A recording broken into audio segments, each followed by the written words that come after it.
Bonjour, j'espère que vous allez bien. Merci de regarder cette vidéo l'engagement sur des exemples de réponses à la question de grammaire à l'oral du baccalauréat de français. Selon le bulletin officiel de juillet 2020, les notions rencontrées en classe de seconde, les accords, le verbe, les relations au sein de la phrase complexe, la syntaxe des propositions subordonnées relatives, doivent être connues et mobilisables, mais elles ne peuvent pas constituer un ressort essentiel de la question posée au candidat. La question portera donc sur le programme de première, à savoir la proposition subordonnée circonstancielle, l'interrogation directe et indirecte et la négation.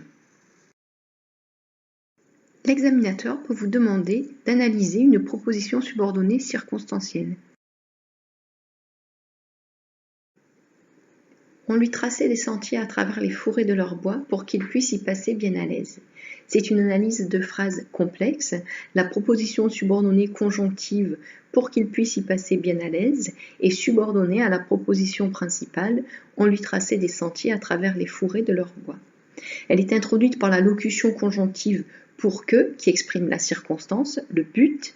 Le « e » du « que » est l'idée, car le pronom personnel sujet qui suit commence par une voyelle. Elle contient un verbe conjugué « puisse », qui est le verbe « pouvoir » au présent du subjonctif. La proposition subordonnée est effaçable sans que le sens de la proposition principale ne change. On lui traçait des sentiers à travers les fourrés de leur bois. Sans la subordonnée, la principale garde son sens. Elle est également déplaçable sans que le sens ne change.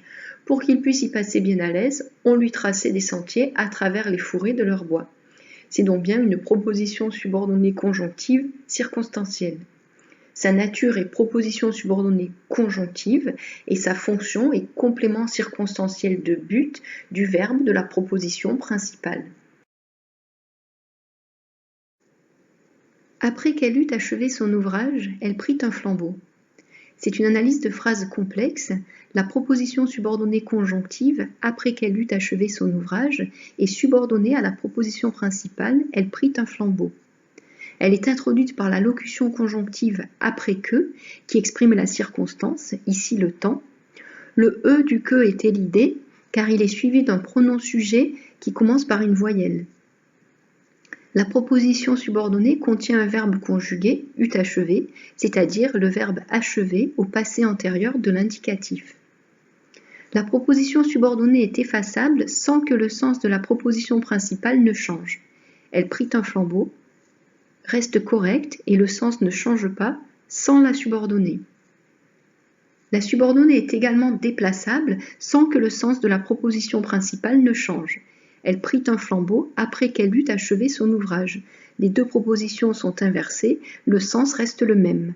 La proposition subordonnée est donc bien circonstancielle. Sa nature est proposition subordonnée conjonctive et sa fonction est complément circonstanciel de temps du verbe de la proposition principale. L'examinateur peut vous demander d'analyser l'interrogation dans une phrase. Que voulez-vous ? C'est une analyse du type de phrase. C'est une interrogation directe construite avec le pronom interrogatif « que », dont la fonction est complément d'objet direct du verbe « vouloir », conjugué au présent de l'indicatif. Le sujet et le verbe sont inversés et l'interrogation est marquée typographiquement par le point d'interrogation à la fin de la phrase. Le niveau de langue est soutenu.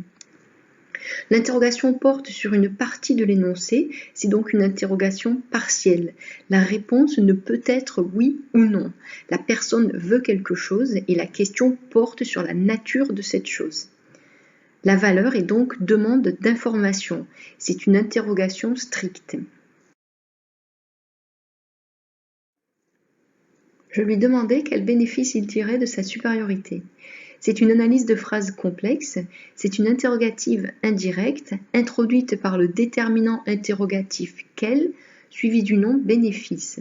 Elle est subordonnée à la proposition principale « je lui demandais ». Elle contient le verbe tirer conjugué à l'imparfait de l'indicatif. La concordance des temps s'effectue car le verbe de la proposition principale est au passé simple. Le sémantisme du verbe demander porte la modalité interrogative. La question directe serait « Quel bénéfice tirez-vous de votre supériorité ?» avec l'inversion du sujet et du verbe et un point d'interrogation à la fin de la phrase. La proposition subordonnée interrogative indirecte est non déplaçable et non supprimable. C'est une proposition subordonnée conjonctive complétive interrogative. Elle est complément d'objet direct du verbe de la principale demander. C'est une interrogation partielle car elle porte sur un élément de la phrase.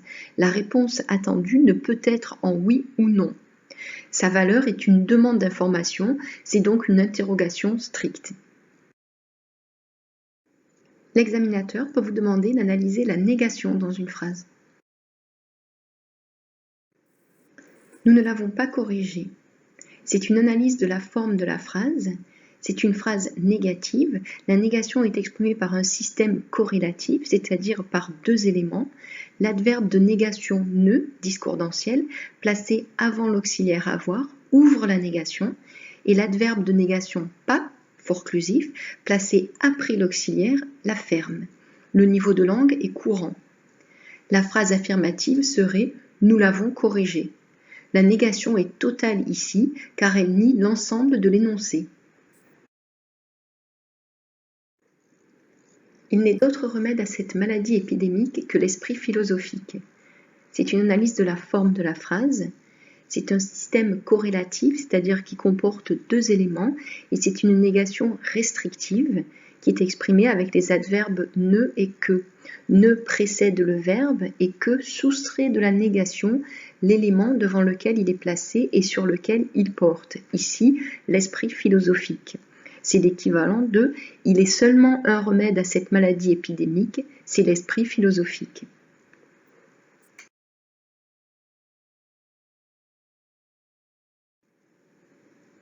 La maladie est presque incurable. C'est une analyse de la forme de la phrase, c'est une phrase déclarative affirmative, il n'y a pas d'adverbe de négation, ne, pas, ne, point, etc.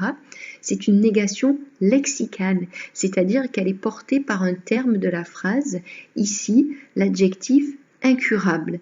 L'adjectif curable et le préfixe privatif un donne un sens négatif. L'inverse serait curable, guérissable. Merci d'avoir suivi cette vidéo l'engagement sur des exemples de réponses à la question de grammaire.